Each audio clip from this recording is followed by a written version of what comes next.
সাকিব, তামিম, তারপর রিয়াদ, এরা তো অনেক বছর সার্ভিস দিয়েছে, তো তাদের বিকল্প যারা আছে তারাও কিন্তু ভালো করছে। সবগুলো টিমেরই একটা ট্রানজিশন পিরিয়ড যায়, তো ওই জায়গায় ওই ধৈর্যটা ধরতে হয় as a team, as a nation, as a journalist. না, আজকের দিন আমাদের এমনি প্র্যাকটিস অফ ছিল, প্লাস বৃষ্টিও হচ্ছিল, এটা কালকে রাত থেকে যে টানা বৃষ্টি হচ্ছিল, এবং আজকে কিন্তু তারা রিকভারি সেশন করেছে, ভালো একটা জিম সেশন করেছে, টিম বন্ডিংয়ের একটা ভলিবল গেম খেলিয়েছে আমাদের trainer Ifti, which was very nice.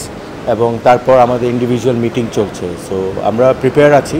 Preparation তো একদিন প্র্যাকটিস যদি না হয় এটার সাথে এটা রিলেটেড না। একটা লম্বা দিন ছিল কালকে ট্রাভেলের, আসার পর যা যা করণীয় দরকার, স্কিল কোচেস যেগুলো চিন্তা করেছেন ভালো, সেটা আজকের দিনে হয়েছে। ডেফিনেটলি আপনার একটা ম্যাচ সিনারিও বলতে প্রপার ম্যাচই খেলা হয়েছে, তো এটা অনেক বড় একটা অ্যাডভান্টেজ। এবং যে কোনো একটা ট্যুরের আগে যদি আপনি প্র্যাকটিস গেম খেলেন, it's a plus point. So ওইটা খেলা হয়েছে। Though I am not sure about the condition কেমন হবে এখানে, but match is a match, এবং এখান থেকে অনেক ছোটোখাটো ভুল ত্রুটিগুলো ডেফিনেটলি প্লেয়ার্সরা, কোচেসরা পয়েন্ট আউট করবেন এবং এটা নিয়ে এগিয়ে যাবেন। ওয়েল, চেষ্টা করবো ভালো ক্রিকেট খেলার। সবচেয়ে ইম্পর্টেন্টলি এটা 5 দিনের খেলা, এবং 5 দিনের খেলার মধ্যে সেশন বাই সেশন যে ভালো খেলবে, যে টিম ভালো খেলবে সে জিতবে। প্রিপারেশন ভালো, আমাদের টিম এক্সপিরিয়েন্স, টেস্ট টিম গত 2-3 বছর ধরে ভালো একটা অবস্থানে আছে বলতে পারবো। সো ওই হিসাবে থাকবে যে ইনশাল্লাহ ভালো যদি কিছু খেলতে পারি, একটা ভালো রেজাল্ট নেওয়া। অ্যাজ আই সেড, যে একদিন প্র্যাকটিসে কোনো কিছু যায় আসে না, মানে আমরা we are well trend up, ভালো প্রিপারেশন ছিল। ইভেন আপনারা জানেন যে ঈদের আগেও কিন্তু রেড বলের একটা প্রিপারেশন চলছিল, যে ক্যাম্পটা আমরা পাকিস্তানে থাকলেও এখানে কিন্তু মনিটর করা হচ্ছিল under the guidance of Tigers coaches. So ওই হিসাবে প্রিপারেশন ইজ গুড। ওয়েদারে কারোর কন্ট্রোল নাই, এবং কালকে হোপফুলি একটু ওয়েদারটা বেটার হলে কিছু যদি ট্রেন করতে পারি টিমের জন্য ভালো। টিমের মোরাল সবসময় ভালো রাখার চেষ্টা করি, that is why we are hair.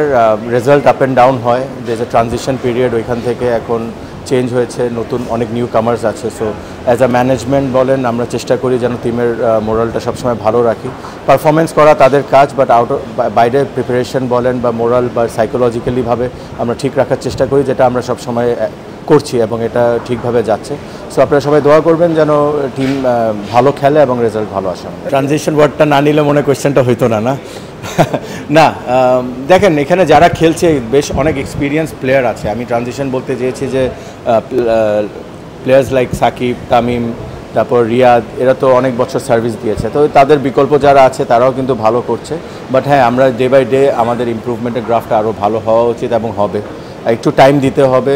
সবগুলো টিমেরই একটা ট্রানজিশন পিরিয়ড যায়, তো ওই জায়গায় ওই ধৈর্যটা ধরতে হয় as a team, as a nation, as a journalist. So আপনারাও ইম্পর্টেন্ট রোল, কারণ আপনাদের অনেক কিছু দিয়েই কিন্তু টিমের অনেক এফেক্টেড হয়, তো ওইটাও একটু খেয়াল রাখেন। এবং আমার মনে হয় যে ইনশাআল্লাহ যদি সবাই অ্যাজ এ নেশনভাবে চিন্তা করি, টিমটা অবশ্যই এগিয়ে যাবে।